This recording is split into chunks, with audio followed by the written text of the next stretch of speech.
noite, meus amigos, minhas amigas. Espero que todos estejam bem, na santa paz. Antes da gente começar a nossa aula de hoje, da nossa Escola Teológica Católica, vamos agradecer a Deus, pedir ao Senhor que nos ilumine a nossa inteligência, para que tudo que for falado aqui caia no nosso coração e que a gente possa viver no nosso dia a dia. Em nome do Pai, do Filho e do Espírito Santo. Amém. Vinde, Espírito Santo, enchei os corações dos vossos fiéis e acendei neles o fogo do vosso amor. Enviai, Senhor, o teu Santo Espírito, e tudo será criado, e renovareis a face da terra. Oremos. Ó Deus, que instruíste os corações dos vossos fiéis com a luz do Espírito Santo, fazei que apreciemos retamente todas as coisas, segundo o mesmo Espírito, e gozemos sempre da sua consolação. Por Cristo Senhor nosso. Amém. Pedindo a intercessão de Maria Santíssima, para que ela também nos abençoe e nos ilumine nesta noite. Ave Maria, cheia de graça, o Senhor é convosco. Bendita sois vós entre as mulheres, e bendito é o fruto do vosso ventre, Jesus. Santa Maria, Mãe de Deus, rogai por nós, pecadores, agora e na hora de nossa morte. Amém. Glória ao Pai, ao Filho e ao Espírito Santo, como era no princípio, agora e sempre. Amém. Nossa Senhora Aparecida, rogai por nós. São José, rogai por nós. Todos os anjos e santos de Deus, rogai por nós.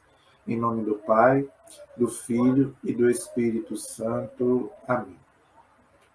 Boa noite, amigos, amigas. Hoje nós vamos, então, continuar o nosso estudo bíblico, não é? A gente está aí fazendo, com a graça de Deus, podendo fazer aí o estudo do Catecismo e o estudo da Sagrada Escritura, tá? Nós estamos aí agora estudando o livro do Gênesis. Eu já estou aí já umas 2 aulas já. Eu já comecei com vocês a gente entender um pouco desse livro tão importante do Antigo Testamento, tá? Então, nós já vimos os primeiros capítulos, que é o capítulo 1 e 2, que fala da criação do mundo e do ser humano, de todas as coisas por Deus. O capítulo 3, ele fala do pecado original, que é tão importante a gente entender. Aí depois nós estudamos, na aula passada, também a questão de Caim e Abel, no capítulo 4, que o pecado, as consequências do pecado original já começam a acontecer. No caso, um irmão mata o outro, um fratricídio. No capítulo 5, nós vemos ali aquela genealogia daqueles homens, né, antigos, que viveram muitos anos, que eu já falei que aquilo não pode ser interpretado ao pé da letra. Tá? Quanto mais você andava com Deus, mais longa vida na Bíblia significa bênção de Deus. Quanto mais o pecado vai se alastrando, mais a pessoa vai vivendo. Tanto que o Salmo vai dizer que a nossa vida é de 70 anos no máximo, né, no mínimo. E quem chega a 80, 90, 100 é por graça de Deus, por causa do pecado. O nosso corpo vai se desgastando. De São Paulo, não importa que o nosso corpo vá se desgastando, desde que a nossa alma não envelheça. O importante, né, é o espírito. Não deixando, não quer dizer que nós não tenhamos que cuidar do corpo. Lógico que tenhamos, que é templo do Espírito Santo, mas a alma ela é mais importante. Tá? Por quê? Porque a nossa alma é imortal. Esse corpo vai para a terra. Deus vai refazer o nosso corpo. Mas a nossa alma não. Ela é imortal e ela, depois que a gente morrer, ela será julgada por Deus. Ok? No capítulo 6, aí começa a falar do dilúvio, que também é uma consequência do pecado original. Então Deus, vamos dizer assim, decide, né? Se arrepende, né? Já falamos sobre isso, não podemos também entender ao pé da letra, porque Deus não é homem para se arrepender, não é verdade? É uma figura de linguagem que o judeu usava, porque o judeu achava que tudo vinha de Deus, tanto as coisas boas quanto as coisas más. Eles não têm o nosso entendimento que nós temos hoje, que Deus não pode fazer o mal. Ok? Mas os judeus eles não tinham esse conhecimento. É que eles falavam lá, Deus endureceu o coração do faraó. Não foi Deus, foi o próprio faraó mesmo, entendeu?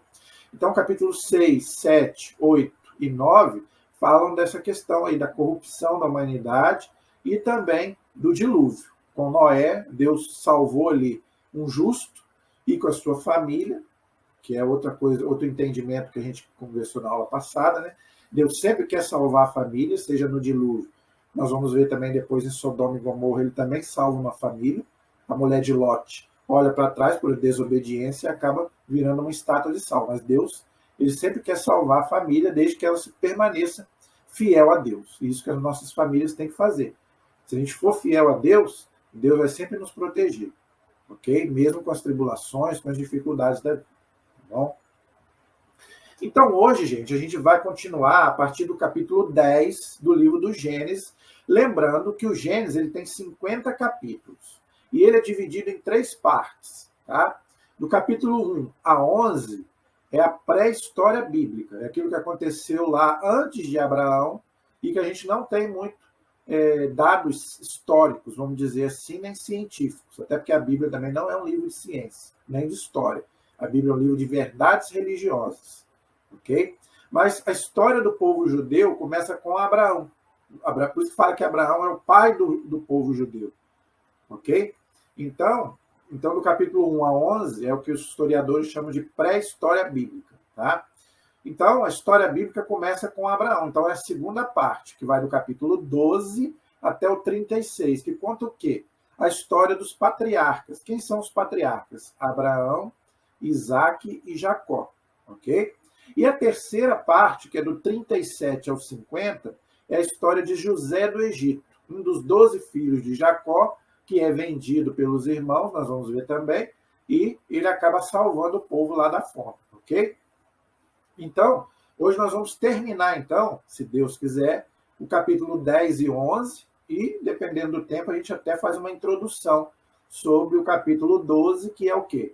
O começo da segunda parte do Gênesis, que é a história dos patriarcas, que começa com Abraão, tá bom? Então, vamos lá, gente. Vocês me acompanhem aí, coloquem a Bíblia de vocês aí perto, tá?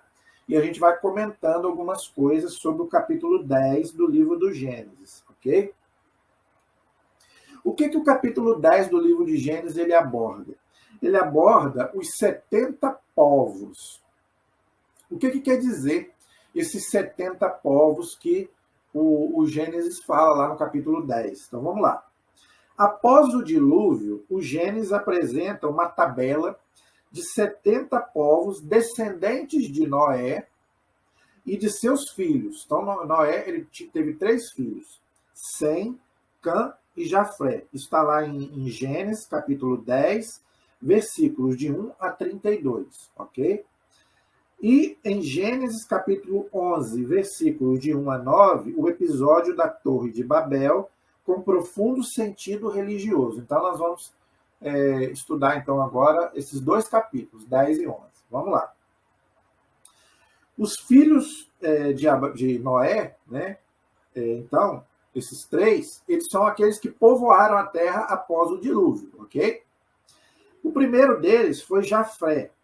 Dão origem aos povos da Ásia Menor e das ilhas do Mediterrâneo, até o litoral da Espanha. Então, naquele litoral da Europa ali, são os descendentes de Jafé, filho de Noé, ok? Os filhos de Cã, ou seja, os camitas, ocuparam a região sul, ou seja, Egito, Etiópia, Arábia e Canaã, ok? Então, esses são os descendentes de Cã, também filho de Noé. E os filhos de Sem são semitas, que são os que habitavam a região da Mesopotâmia e da Arábia. Os 70 povos são os descendentes de Noé. Então, é aquilo que eu já expliquei, tá? Então, Noé, ele saiu da arca com sua mulher, os seus 3 filhos e as suas 3 noras, e eles povoaram a terra por ordem de Deus. Deus fez uma aliança com eles, nós vimos na aula passada, que era o arco-íris. Foi a primeira aliança de Deus com a humanidade, tá bom? Já explicamos um pouco sobre isso na semana passada. O número 70 era símbolo de plenitude. Então, os números na Bíblia, eles têm um significado. Então, 70, eles têm um valor simbólico. 70 anos que o povo ficou no exílio, né, da Babilônia, da Síria. Tá? Então, isso é um tempo de plenitude, ok? Agora, uma coisa importante a gente tem que entender. O autor sagrado não quer, com isso, indicar a origem das raças, como se estas tivessem começado com os filhos de Noé. No caso, como se Jafé fosse o pai da raça branca, Cã o da raça negra e Sem o da raça amarela. Não. A Bíblia nada afirma acerca da origem das raças, pois não é este o seu objetivo. Então, gente, a origem das raças não é a Bíblia quem vai explicar isso, é a ciência, ok? Então, a gente não deve buscar essas respostas na Bíblia, como eu já expliquei aqui desde a primeira aula sobre o Gênesis. A Bíblia não é um livro de ciência e nem de história, é um livro de verdades religiosas, ok?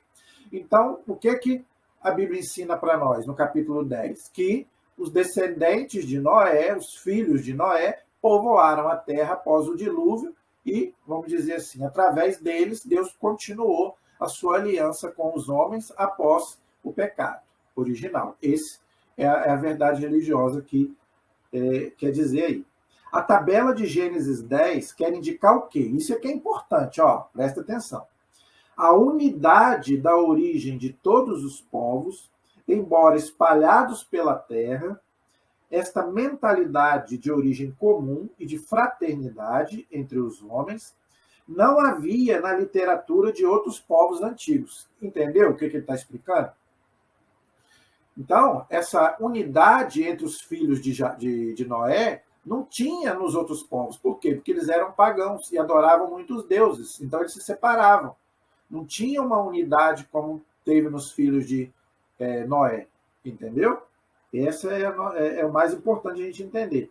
Os pagãos costumavam ser encarados como bárbaros e desprezados. Por quê? Porque lá no Antigo Testamento, só os judeus eram considerados povo escolhido por Deus. Por quê? Porque eles eram monoteístas. Por isso que Deus, quando Israel pecava, ou seja, praticava idolatria, Deus ficava bravo com Israel. Por quê? Porque vocês agora são o meu povo, então vocês não podem se misturar com os outros povos. Por isso que eles eram chamados de bárbaros, não é? E de vários outros adjetivos. Então, por isso que Deus não queria que Israel se misturasse com eles, para que eles não fossem contaminados pela idolatria e outros pecados. Ok?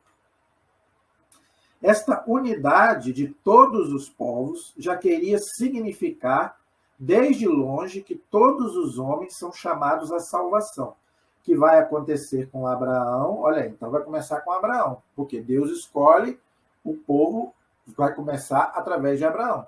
Ok? Está lá onde? Em Gênesis capítulo 11, versículos de 10 a 26.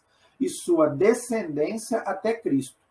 Desde a primeira aula do estudo bíblico que eu venho explicando isso para vocês, que o Antigo Testamento ele tem que ser lido à luz do Novo. Se você lê o Antigo Testamento sem olhar para o Novo Testamento, você erra. Por isso que tem muitos erros hoje de interpretação do Antigo Testamento. Por quê? Porque o Antigo Testamento ele foi escrito para preparar o Novo, ou seja, o Messias, Jesus Cristo. Então, tanto que Jesus usa muito o Antigo Testamento, mas usa para quê? Para falar, ó, o Antigo Testamento fala de mim, desde lá do Gênesis, passando por Moisés, pelos profetas, até chegar aonde? Na plenitude dos tempos, como diz São Paulo, diz lá a carta aos Gálatas, entendeu? Então, gente, desde lá de Noé, já começa a ter uma certa simbologia de quê? Que essa universalidade da salvação, através de Noé, que era um homem justo, lembra que eu falei na aula passada que Noé simboliza o Cristo e que a arca representa a igreja? Então, desde lá, já é uma simbologia já daquilo que vai se realizar no Novo Testamento. Então, esse é o sentido de Gênesis 10. Tá? Agora, a questão das raças, da onde surgiu as raças, isso aí não é a Bíblia que vai responder. Tá? Porque se a gente for usar o Gênesis 10 para falar disso, a gente vai achar que os negros são amaldiçoados. Eu já vi gente falando isso. Ah, os negros, né, foram escravos, né, porque eles são amaldiçoados. Isso é uma blasfêmia. Deus vai amaldiçoar por causa de cor, se todos somos filhos de Deus. Uma vez eu vi uma frase muito bonita, né? A alma não tem cor. A cor da pele não quer dizer nada, meu amigo. Daquilo que eu falei, esse corpo aqui, seja branco ou negro, ou amarelo, ou pardo, que seja, vai para a terra, pode ser branco, preto, vamos todos para o mesmo lugar. Então não tem que a gente discriminar, os negros são amaldiçoados. Que isso? por causa de uma interpretação errada da Bíblia do Gênesis 10, que muita gente faz, como se os negros fossem amaldiçoados por Deus por causa de um dos filhos de Noé. Nem pensar nisso. Claro que não. Jamais. Entendeu? Então, não é o interesse da Bíblia falar sobre a origem das raças. Quem vai dizer isso é a ciência e é a história, não é a Bíblia. A Bíblia é um livro de verdades religiosas, gente. Não é científico e não é histórico. Algumas coisas são históricas, lógico, tá? Mas nem tudo a gente tem que buscar respostas na Bíblia, ok? Que fique isso bem claro, tá bom? Então, esse é o capítulo 10.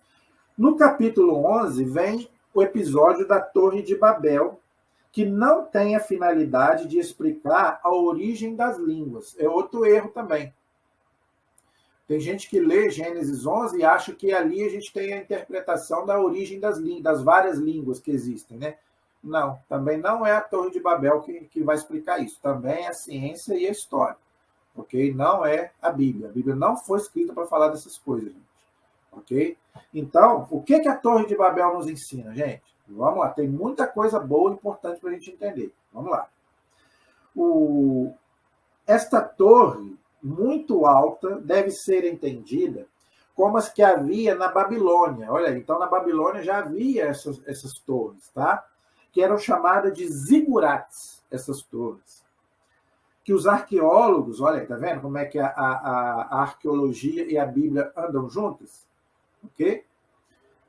Que os arqueólogos têm encontrado tinha a forma de pirâmide com vários patamares e eram monumentos religiosos ou templos pagãos. Olha aí. Então, essas torres, elas eram mais ou menos assim, como se fosse uma pirâmide.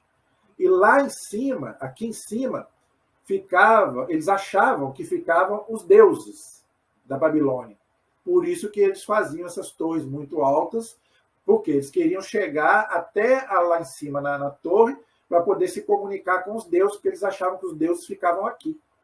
Entendeu? Então, esse era o objetivo da construção da Torre de Babel. Não tem nada a ver com a origem das línguas, ok? Então, eles eram templos religiosos pagãos, ok? Os antigos babilônios concebiam o mundo como uma alta montanha e achavam que os deuses habitavam nos cumes dos montes, aquilo que eu expliquei aqui agora, lá no alto, tá? Então colocavam no último patamar das torres a morada dos deuses da cidade, ou seja, as imagens, no caso, né? Na Babilônia, a torre mais famosa era do deus Marduk, chamada de Casa do Fundamento do Céu e da Terra. Esse Marduk era um ídolo, ou seja, um deus pagão, tá bom? Então é nesse contexto que eles construíram essa torre, ok? Então vamos lá. Era o poder político da Babilônia divinizado. Interessante. Assim, a Torre de Babel mostra um empreendimento pagão religioso de homens que queriam criar para si um nome famoso, que os mantivesse unidos, formando assim um poderoso centro político e cultural, impregnando do culto de um ídolo, ou seja, idolatria.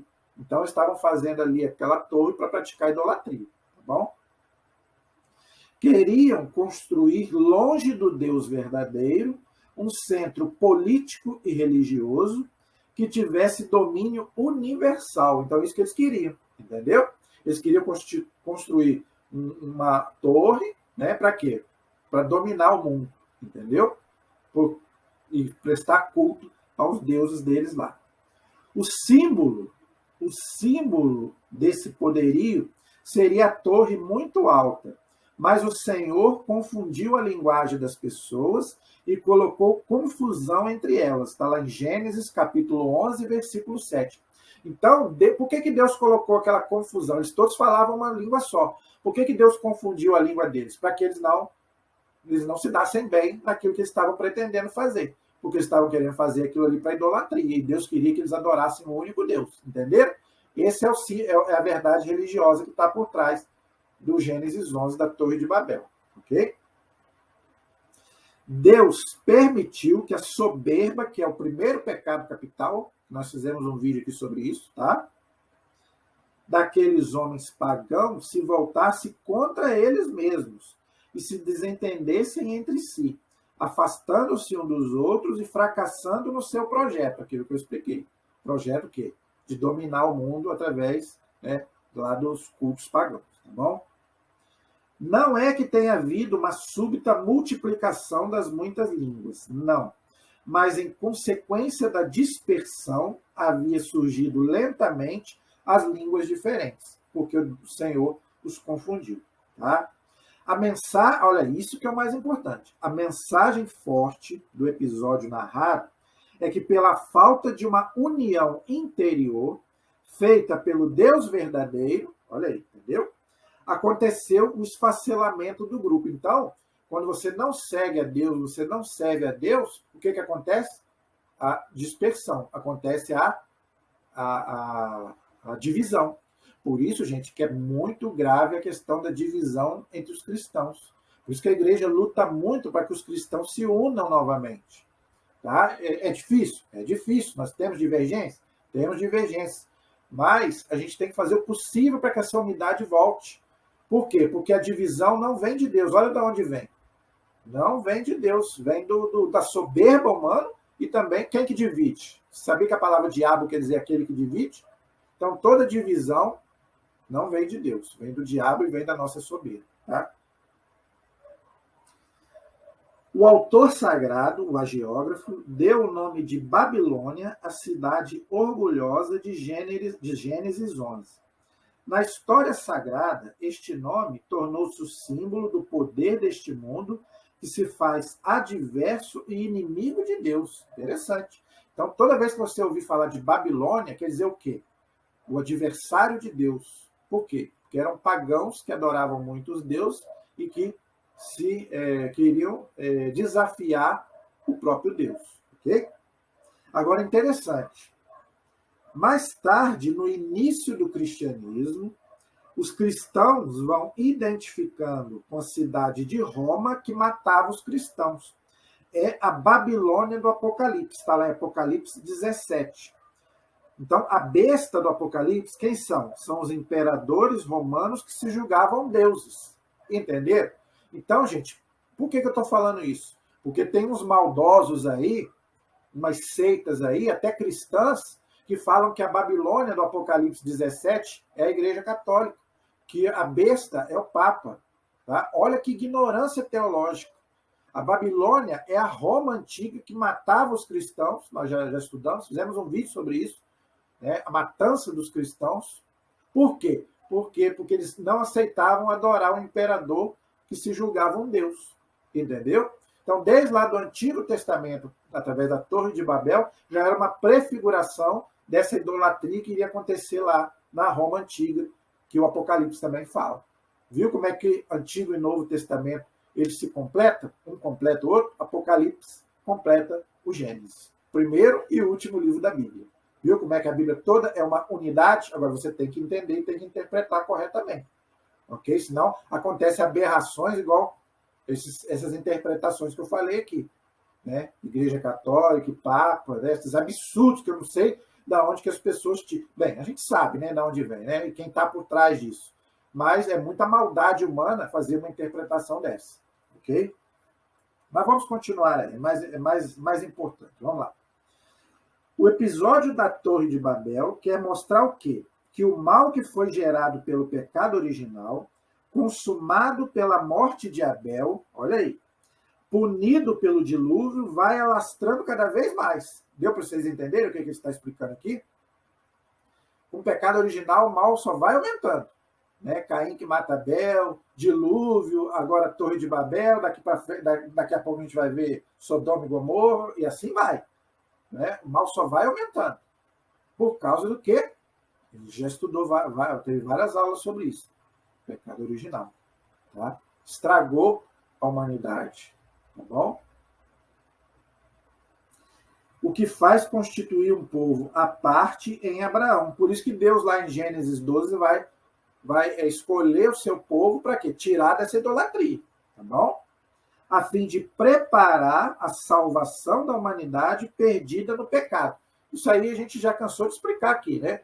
por causa do pecado original, Deus teve que preparar um povo, porque desse povo nascesse o Messias, o Cristo, para que viesse salvar a humanidade, porque ninguém, por mais santo que fosse, tinha condição de salvar a humanidade. Então, o próprio Filho de Deus, diz a carta aos Hebreus, assumiu um corpo para nos salvar. Ok? Podemos dizer que em Babel, devido à soberba dos homens, olha como é que a soberba é um pecado grave. Lembra que eu falei que é um dos piores pecados? Tanto que é o primeiro pecado capital. Houve a divisão e o desentendimento, e as línguas se multiplicaram. Os povos antigos viam a grande diversidade de línguas causada pela divisão entre os homens e consideravam isso uma desgraça e mesmo um castigo por causa do pecado. Então, eles próprios depois achavam que isso era uma desgraça que tinha acontecido, se abatido sobre eles por causa do pecado da humanidade, deles mesmos. Eles próprios depois tiveram essa consciência. Por causa disso, né, houve essa multiplicação de línguas. Ok? Agora, isso aqui que é bonito, gente. Olha só que interessante. No dia de Pentecostes, na consumação da redenção trazida por Cristo, os grupos de nações diversas foram reunidas, louvando a Deus numa só língua, no mesmo reino de Deus, ou seja, o oposto. O Pentecostes é o oposto de Babel. Pessoas ali de várias línguas entendiam tudo aquilo que eles estavam rezando. Entendeu? Por quê? Porque estavam unidos. O Espírito Santo forma o quê? Uma unidade mesmo sendo de línguas diferentes. Ok? As línguas de Pentecostes mostram um homem de coração novo e derruba as barreiras antigas de cultura, raça, idiomas, interesses, etc. Reunindo todos novamente na igreja. Olha aí, então aquilo que havia se perdido lá, agora foi novamente reunido aonde? Na igreja. Por isso que os apóstolos se reuniram ali com Nossa Senhora. Leia Atos que você vai ver isso. Atos 1 e 2, principalmente, você vai ver. Tá? A igreja ali reunida, todos falavam o quê? Uma só língua, uma só língua assim. Todos se entendiam. Por quê? Porque estavam unidos em Deus. Ok? Porque o Espírito Santo, ele quer? Ele quer o quê? Unir. Ele não quer dividir. Diferente lá da Torre de Babel, que eles queriam, né? Cada um por si, né? E nem Deus por todos, vamos dizer assim.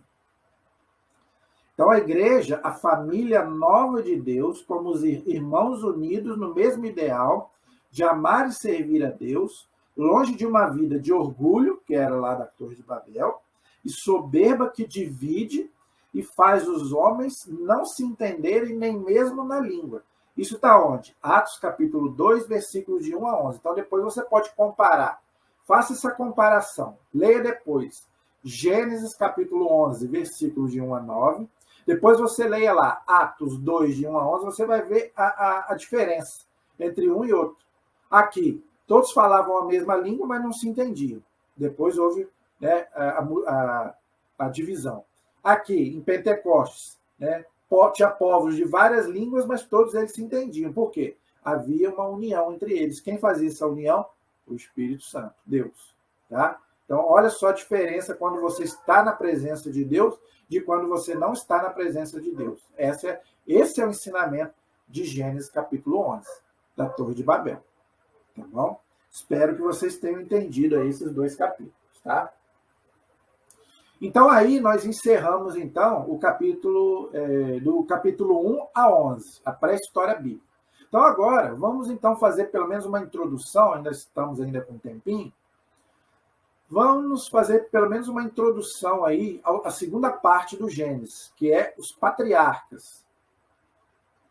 Abraão, Isaque e Jacó, da qual, desse povo que Deus escolheu, o povo judeu, o povo de Israel, vai nascer Jesus. Então, Jesus é descendente de Abraão, ok? Então, nós vamos, então, estudar um pouco sobre, então, agora, Abraão. Vamos começar com Abraão. O que eu vou fazer, gente? Eu vou pegar, assim, vou pincelar, assim, os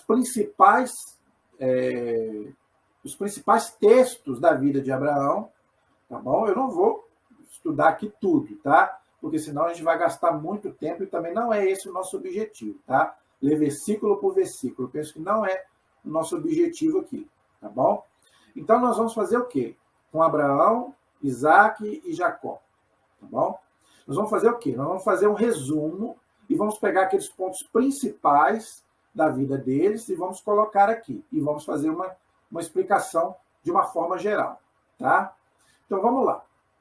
Vamos começar com Abraão.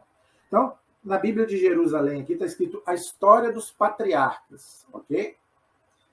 Então, quem foi Abraão? Abraão foi o pai do judaísmo, do pai do povo eleito, ok? Então, Abraão, ele vivia numa cidade chamada Ur da Caldeia, que era ali, mais ou menos, perto da Babilônia. Então, ele veio desse costume, vamos dizer assim, politeísta, que adorava muitos deuses. Então, o que Deus fez? Como Deus queria que o seu povo fosse monoteísta, adorasse um único Deus, então Deus tirou Abraão de lá. Ok? Porque a própria família de Abraão veio desse contexto de idolatria. Então, Deus tirou ele de lá. Ok? Agora, veja, a descendência de Abraão vem lá dos filhos de Noé, dos semitas. Ok? Agora, algumas coisas interessantes aqui que a gente pode comentar. Por exemplo, aqui no capítulo 11, no versículo 27, fala da descendência de Abraão, que o pai de Abraão ele tinha 3 filhos. Interessante. No versículo 27, fala que o pai de Abraão, que chamava-se Taré, ele teve 3 filhos, Abrão, Nacor e Harã. Harã gerou Ló. Não sei se você conseguiu entender. Abraão tinha 2 irmãos, tá? Abraão tinha Nacor e Harã. Harã gerou Ló, ou seja, era pai de Lote. Esse Lote era, então, sobrinho de Abraão. Não sei se você entendeu. Lá em Gênesis 13, versículo 8, diz que eles eram irmãos. Mas como se aqui fala que ele era filho do irmão de Abraão? É a aula que eu dei sobre os irmãos de Jesus. Aqui está uma prova de que Lote era sobrinho de Abraão e não irmão. Olha o que diz lá em Gênesis 13, versículo 8. Vou ler para você. Abrão disse a Ló, que não haja discórdia entre mim e ti, entre meus pastores e os teus, pois somos irmãos. Então, aqui em Gênesis 13, 8, Abraão fala que ele e Lote são irmãos, não fala? Só que aqui no Gênesis 11, versículo 27, diz que Harã gerou Lote. E Harã era irmão de Abraão, ou seja, então Lote era sobrinho de Abraão, não irmão. Por quê? Então, aqui no Gênesis 13, 8, por que fala que eles eram irmãos? Porque não tinha a palavra sobrinho. Então, usava para todos como se eles fossem irmãos. Aquilo que eu expliquei. Por que eu quis colocar isso? Para que fique entendido que a Bíblia, quando se fala irmãos, não é só irmãos de sangue, tá? De filhos do mesmo pai, mas pessoas até da própria família ou conhecidos ou amigos, igual a gente faz hoje. Ô, irmão, entendeu? Às vezes até pessoas que não são da mesma família. Então, bem claro aí, tá bom? E aqui no versículo 30 fala que Sara, que se chamava Saraí, era estéril e não tinha filhos. Então, Abraão, quando Deus o chamou, ele não tinha filhos. Ou seja, a descendência de Abraão ali não existia. Outra coisa, a Bíblia também considera a mulher estéril no Antigo Testamento como se ela fosse, entre aspas, amaldiçoada. Isso era uma mentalidade do judaísmo que vem lá da Babilônia. Então, a mulher que ela não... Por quê? A mulher tinha que ter muitos filhos para oferecer aos deuses. Isso aí lá dos pagãos, tá, gente? Mas Israel absorveu muito isso.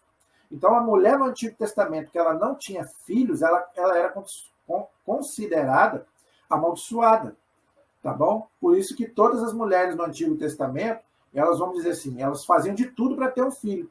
Isso também explica a questão, às vezes, de coisas que a gente, às vezes, nem entende. Às vezes, o homem ter filho com escravo, igual o próprio Abraão, ou as filhas de Ló terem filho até do próprio pai, que é um incesto que para nós hoje não serve. Seria hoje para nós uma aberração. Uma filha ter uma filha, né, engravidar do próprio pai. Mas naquela época era tolerável. Por quê? Era preferível a filha conceber do pai do que não ter filhos, por causa elas mesmas se consideravam amaldiçoadas por Deus. Era um costume que já vinham lá dos pagãos da Babilônia, que Israel absorveu. No Novo Testamento, Jesus vai tirar isso fora. Não quer dizer que a mulher que não possa ter filhos, que ela seja amaldiçoada. Nada disso, entendeu? Mas era uma cultura do Antigo Testamento que vem lá dos povos antigos, ok? Então, a própria Sarai, ela era estéril, que depois Deus vai fazer ela conceber já na velhice. Nós vamos ver daqui a pouco, ok? Aqui no capítulo 12, aqui vai começar, então, a vocação de Abraão, ou seja, Deus escolhe Abraão, tira ele lá da terra dele, de Ur da Caldeia, e fala que vai abençoar, e ele acredita em Deus, ou seja, ele confia em Deus. Por isso que diz que Abraão é o pai da fé. Por quê? Porque a fé de Abraão era muito grande. Ele acreditou na promessa de Deus. Deus falou, sai da tua casa, dos teus parentes, que eu vou te dar uma terra que mana leite e mel, e você vai ser abençoado, eu te abençoarei, e abençoarei a tua descendência. E ele e a mulher já eram de idade avançada, já tinham quase 100 anos, não é? E eles próprios confiaram em Deus. Abraão, no caso, a mulher não, a mulher ainda desconfiava ainda, tanto naquela parte dos anjos, que os anjos falaram que ela ia ter um filho, ela duvidou. Mas Abraão não. Abraão sempre ficou firme em Deus, tá? Ele sempre teve uma fé muito grande em Deus. Por isso que a igreja ensina, e também a carta aos Hebreus fala que a gente deve imitar a fé de Abraão. Nunca vacilar na fé, tá bom? Principalmente nas dificuldades, e confiar nas promessas de Deus. É isso que Abraão fez aqui no capítulo 12. Então, no capítulo 12, no versículo de 1 até 9, então, fala desse chamamento de Deus, né, que tira Abraão da sua terra e oferece a ele a terra prometida, ok? Depois Abraão vai para o Egito, ok? Ali ele comete ali uma falha, uma falta, que ele fala para o faraó que a mulher dele era irmã dele. Mas ele mentiu e não mentiu, vamos dizer assim. Por quê? Porque realmente Sara, ela era irmã de Abraão por parte de pai, vamos dizer assim. Naquela época, não era pecado casamento entre pessoas parentes, vamos dizer assim. Isso só vai, essa proibição só vai acontecer na lei de Moisés. A partir da lei de Moisés, aí vai ser proibido casar na mesma família, vamos dizer assim. Mas aqui não. Então, Abraão realmente, ele casou com Sarai, que era realmente irmã dele por parte de pai. Só que ele não falou para o faraó. Por quê? Porque ele tinha medo que, se ele falasse, como a mulher dele era considerada uma mulher bonita, ele, com medo, vamos dizer assim, ele falou que ela era irmã dele e não esposa. Mas aí o que aconteceu? O faraó, vendo que ela era bonita, quis ter alguma coisa com ela. Só que aí Deus não deixou, tá? E aí o faraó descobriu e expulsou Abraão dali do Egito, porque foi enganado, né? Não deixou de ser uma mentira de Abraão, vamos dizer assim.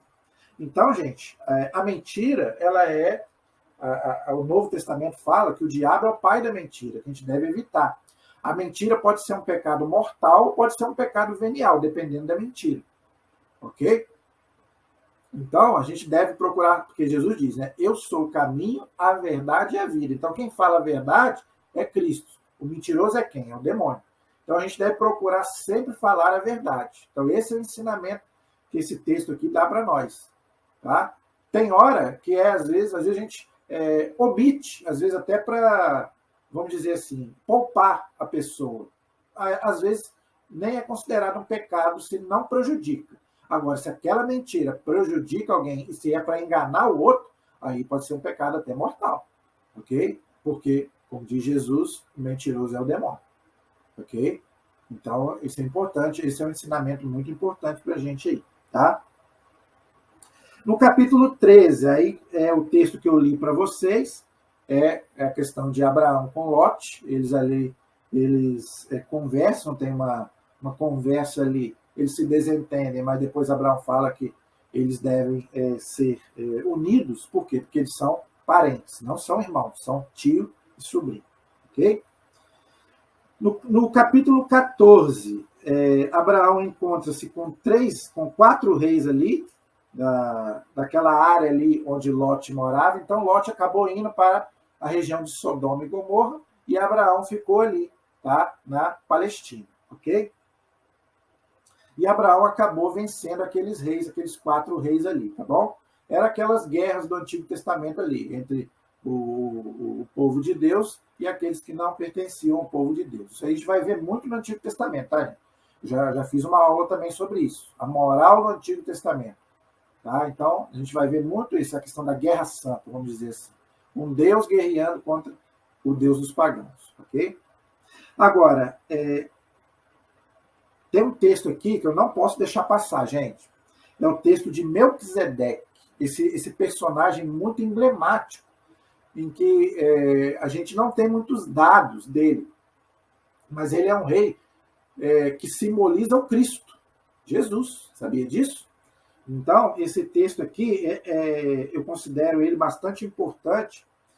Eu vou até encerrar com ele, tá? Vamos lá. Quando Abrão voltou da guerra que ele tinha vencido, depois de ter derrotado lá os reis, né, de Sodoma, o rei de Sodoma foi ao seu encontro no vale. Melquisedeque, rei de Salém, trouxe pão e vinho, e ele era o sacerdote do Deus Altíssimo. Ele pronunciou esta bênção: Bendito seja Abrão pelo Deus Altíssimo, que criou o céu e a terra. E bendito seja o Deus Altíssimo, que entregou teus inimigos em tuas mãos. Melquisedeque abençoando Abraão, tá? E Abrão lhe deu dízimo de tudo. O rei de Sodoma disse a Abrão: Dai-me as pessoas e toma os bens para ti. Mas Abraão respondeu ao rei de Sodoma: Levanto a mão diante do Deus Altíssimo, que criou o céu e a terra. Então, olha como é que Abraão aí já tinha consciência do Deus verdadeiro, Deus que criou o céu e a terra. Nem um fio, nem uma correia de sandália, nada tomarei do que te pertence, para que não digas: eu enriqueci Abrão. Nada para mim, somente o que meus servos comerem e a partir dos homens que vierem comigo. Então, gente, esse Melquisedeque aqui, ele é uma figura do Cristo, de Jesus. A carta aos Hebreus fala isso. Jesus é o sacerdote segundo a ordem de Melquisedeque. Quem é esse Melquisedeque? É esse aqui, que abençoou Abraão. Eu vou repetir e vou explicar. E eu vou encerrar com esse texto, que é muito importante, mas é muito bonito, gente. Olha só.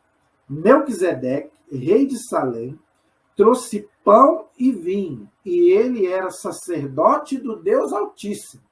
Olha, coincidência? Não. Para Deus não existe coincidência.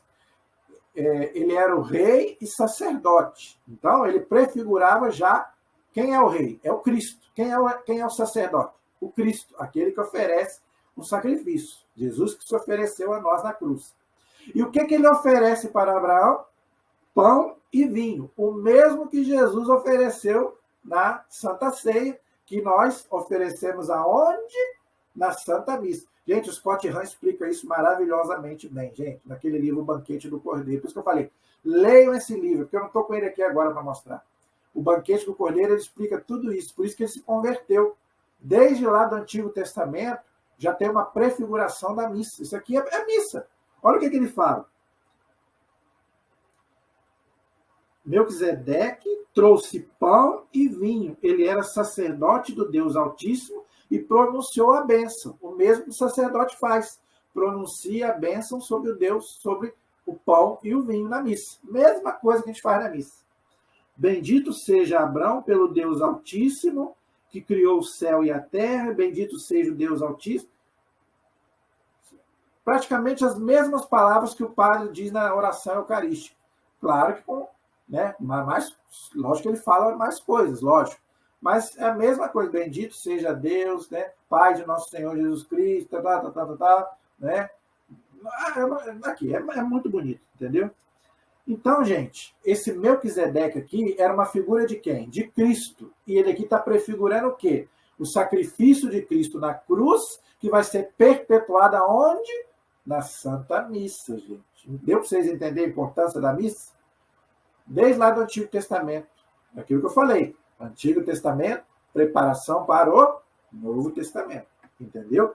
Outra coisa. E Abraão lhe deu dízimo de tudo. Olha aí, tá vendo? Então, o dízimo, ele é importante. Nós não somos contra o dízimo, gente. A Igreja Católica, ela não é contra o dízimo, pelo contrário, ela é a favor do dízimo. Ela é contra a exploração do dízimo, é diferente. Tanto que ela não te obriga, ela nem fala em valor. Você sabia disso? Eu quero até encerrar com isso. Ela não te obriga a dar, por exemplo, 10%. Os nossos irmãos, eles dão 10%, a gente respeita, beleza? E para eles, eles dizem que é um mandamento. Não é um mandamento. Não está nos 10 mandamentos pagar o dízimo. Mas a igreja é a favor do dízimo. Tá? Eu sou dizimista e eu gosto de ser dizimista, mas aquilo que São Paulo diz, Deus ama aquele que dá com alegria. Eu dou aquilo que me vem no meu coração. Eu nem estipulo valor. Se eu puder dar um valor esse mês, eu dou. Se eu puder dar, eu não fixo. Né? Nem 10, nem você pode dar 10, 20%, 5%, não importa o valor. O importa é que você dê com alegria. Agora, o importante é você dar. Ok? Então, desde o Antigo Testamento, o dízimo é bíblico. É bíblico. Nós não questionamos o dízimo. Tá? Muita gente pensa que nós somos contra o dízimo, nós católicos. Não. Nós só não concordamos com a exploração que muitas seitas e igrejas cristãs fazem em relação ao dízimo, às vezes explorando até pessoas que às vezes não têm nem o que comer, né, mas obrigam a pagar o dízimo. Deus não quer isso. Okay? Isso aí não sou eu que estou falando, não. Eu já tive pessoas que conversaram comigo e que deram esse testemunho, que às vezes não tinha dificuldades em casa e era obrigado a pagar o dízimo na igreja, ok? E que se não pagasse, não tinha a bênção de Deus. Agora, isso é importante, gente. A bênção de Deus, ela é gratuita. Deus não vai te abençoar. Ah, eu dou 10% e o outro dá 5%. Então, eu vou receber mais bênção do que o outro. Gente, não dê o dízimo achando isso. Ok? Não pense, isso daí nós não concordamos. A bênção de Deus, ela é gratuita. Jesus falou bem claro lá no capítulo 10 do Evangelho de São Mateus. Dai de graça o que de graça recebeis. Ou seja, a bênção, a salvação, ela é gratuita. Ela custou o sangue de Cristo. Então, dinheiro nenhum paga o sangue de Cristo, o que Jesus fez por nós. Então, jamais dê o dízimo com essa finalidade. Não. Você pode ser abençoado pelo dízimo que você dá? Sim. Mas aí é Deus quem vai dizer, não você. Ah, você tem que dar, né? Senão você não será abençoado. Não é o padre e nem o pastor da igreja tal que vai determinar a tua bênção. Não, é Deus. Ele vai te abençoar de acordo com a tua generosidade, porque Deus conhece o seu coração. Às vezes você pode estar dando ali R$500, mas você não está dando de bom coração. Às vezes, lembra da moedinha da viúva? Leia lá, Lucas capítulo 21. Leia lá depois. A mulher deu uma moedinha e Jesus falou que ela deu muito mais do que aqueles que estavam dando muita quantia. Por quê? Porque às vezes você não dá com alegria. Às vezes você dá só para dizer que está dando. Ah, eu dei, né? Eu sou dizimista. Não. Jesus falou, dá da mão direita o que a mão esquerda não esteja sabendo. Ninguém precisa saber quanto você está dando. O importante é você e Deus. Deus vai te retribuir de acordo com ele, se ele achar que você merece. Tá? Mas não faça isso achando que isso é um mandamento. Se você não fizer, você estará pecando. Não está. Não faz parte dos 10 mandamentos. O dízimo era uma lei do Antigo Testamento que o cristianismo continua, mas não é uma obrigatoriedade, né, de bênção, que Deus é obrigado a te abençoar pelo dízimo que você dá.